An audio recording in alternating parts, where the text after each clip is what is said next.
The books in the library, the cinema, the movies we could play. All of them were limited to a specific collection. A way to mimic what was on the outside to give us a sense of having entertainment and choices when in reality we only learned and saw what we were supposed to. Of course, I didn't know it then, and I never should have known. I never would have figured it out if it weren't for that slight coincidence that got the suspicion rolling. Alex says it might have been fate. I believe it was my dad. My name written on the stomach of a boy I'd never seen before had to mean something. I wasn't yet sure whether I could trust this Alex. I had been living a happy and fulfilled life in Agsbury. There was never anything that I missed, nothing I desperately longed for. He was the only factor that led to the disruption of my belief system. And what kind of person would I be if I let some random guy do that? I had a mind of my own after all. So I tried to ignore the issue. I told myself that I'd ask Alex to leave me alone if he tried to bother me again. He should play his weird games on his own.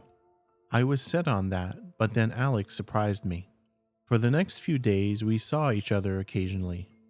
We'd get mail from the outside at the same moment. We'd be at the grocery store picking something up for our parents, or we'd be at the sports center at the same time.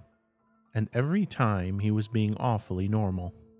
During each of these occasions, Alex acted just like everyone else. He waved, said hello, or he'd ask me something simple like, "Do you know where the green beans are?" But it never went further than that. He treated me just like a regular neighbor. He had entirely adapted to our way of living. And that's what got my blood boiling. He ignored the issue, which resulted in me not being able to ignore it any longer. This boy had brought some kind of change to town. I just didn't know what exactly was going on. Of course, I couldn't talk to my parents about any of this. Not after the way they reacted the other night. I saw this strange act of Alex through his window. I didn't even tell Jules, my closest and longest friend.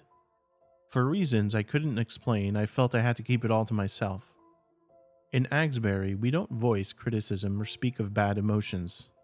Most of the time, we don't need to, and when you do feel negative, it feels silly to bother others with it. You don't want to be the odd one out. So I thought the best thing I could do would be to befriend Alex to try to figure out more about him. "So this is where you usually hang out?" Alex's gaze switched between Jules and me. We were sitting at the coffee house overlooking the marketplace. Getting him to join us for coffee was easy. I just acted like it was a spontaneous idea when I saw him helping his mum out in the yard. She was thrilled by the idea of him socializing as well. "Not exclusively, but often. We usually come after school, but it's the holidays now," Jules said. Alex nodded. "It's nice. Good coffee," he said, and added 3 cubes of sugar to his cup. "Yes, it's the absolute best. Well, to be honest, it's the same roast you can get at the market as well, but it does taste nicer when someone else brews it, I think," Jules kept talking. Alex nodded and kept adding sugar cubes to his coffee. "That's a lot of sugar," I said when his cup was starting to overflow. Jules hadn't even noticed. "Oh." Alex looked down. "Sorry, I think I zoned out for a moment. Last night He was interrupted by the waitress who came over with a pot full of fresh coffee. Without even asking, she started pouring coffee into Alex's cup, which was already filled to the brim.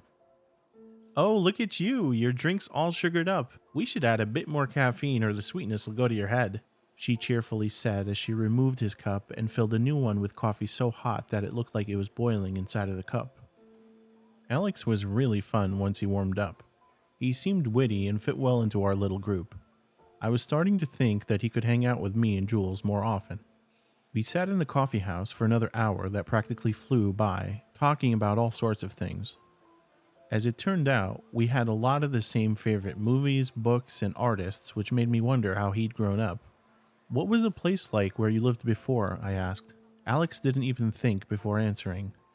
"Typical, not spectacular, a place to live, not to love. We had neighbors, but no real community. And our house wasn't as nice as the one we live in now." I thought his reply sounded a bit strange, but Jules nodded in agreement. "Makes sense, your old one wasn't built by Charlie after all. I didn't build anything." I rolled my eyes. What about you guys? Did you always live in Agsbury? I thought about it for a second. Well, ever since I can remember, so I suppose always. Jules nodded in agreement. So you were born here? Jules answered before I could. No, nobody's born here. You come to Agsbury when you become a family. My mum said you have to apply, and they mostly consider people who already have children. It does make sense because the houses are all too big for just a couple or a single person. Sounds logical, so you were probably just too young to remember moving here. Jules nodded. All I know is that our families must have come here only a year apart from each other because Charlie and I have known each other since kindergarten. For some peculiar reason, she said that in a threatening tone. Was Jules afraid that Alex, as my new neighbor, would replace her as a friend? It felt flattering, though unnecessary. Alex ignored her and looked at me. What about your brother? How old is he, like 10? Do you remember him being born? I opened my mouth to answer, but couldn't when I felt a pulsating pain going through my left hand that was holding my coffee cup. I immediately dropped the cup, which started spilling all over the table. What the... Oh dear, I'm sorry. I must be losing my mind, missing your cup like that. Let me make that up to you with a free piece of pie? It was the waitress who, without me noticing, was back at the table. I hadn't even asked for a refill. On our cycle back home, all I could think about was Benny. He'd always been my brother, but I'd never thought about his birth until Alex asked about it. It must have been here in Agsbury, but why couldn't I remember anything about it? Jules and Alex were talking about all kinds of things on our way home, but I stayed silent. I was too occupied with my own thoughts. I hadn't even realized that we were already back on our street. Do you guys want to go to the cinema or something tomorrow? She said once we were in front of my house. Yeah, that sounds good, Alex said, and I nodded. We said our goodbyes and Jules cycled on. Alex was just about to head home as well, but I grabbed his arm before he could. Why are you acting like nothing happened? I surprised myself with my sudden courage. Alex's face shifted for a second. His brows frowned, but then he forced it back into a smile. I'm trying to be normal. Well, for my parents. He looked around the street. They like it here. It makes them happy. I want to be happy too. I shouldn't have jumped on you like that. I just found it so weird that your name was on my skin when I'd never even met you before. And I'm pretty sure that it had been on my stomach before we even moved here. Like someone tried to make sure I wouldn't forget, you know? He shook his head before I could answer. Sorry, I think it's best if we just don't think about it any longer. I actually get an awful migraine when I try to. I'll see you tomorrow? Maybe Alex was able to shove his suspicions down, but I couldn't any longer. I contemplated talking to my parents about Benny's birth during dinner, but for some reason, I couldn't. It seemed like a bad idea, though I couldn't explain why. I acted normal, just like Alex, but that night I couldn't sleep again. I'd never had trouble with sleep before. Something about me had changed ever since the Lesters moved in next door, and it wasn't just me who acted differently. That night, I realized there was something wrong with my family as well. I was lying in bed, my eyes open and focused on the ceiling, my thoughts flowing in all sorts of directions. And then I heard it. A sound through the usually so suffocating silence. I got up and looked at Alex's window, but this time it wasn't coming from him. It was coming from downstairs.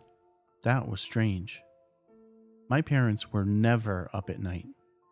My heart was racing inside my chest as I slowly made my way down the stairs, following the voice of someone to the kitchen. It's hard to say where my nervousness was coming from.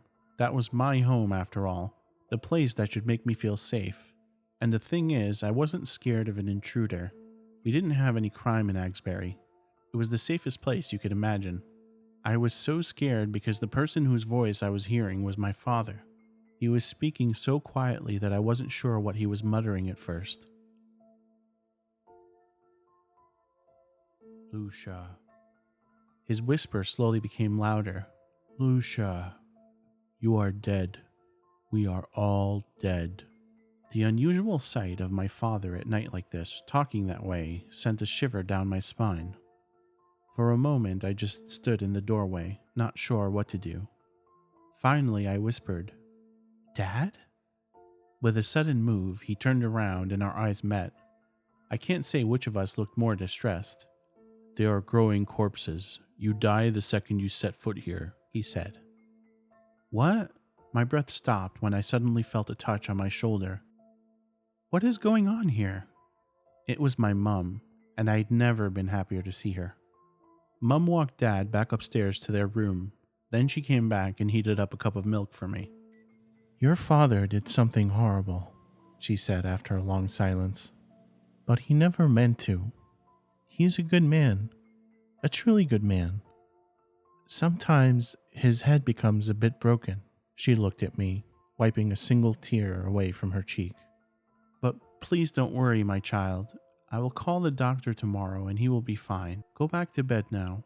I will bring you the milk, okay?" She smiled at me and we hugged. For a moment, I really felt better and safe again. I walked towards the stairs, but turned around one more time to ask my mother something that had been bugging me since the afternoon. "Mom, what was the place like where we lived before here?" My mother smiled and answered without thinking about it for even a second. "Typical, not spectacular. A place to live, not to love. We had neighbors, but no real community. And our house wasn't as nice as the one we live in now.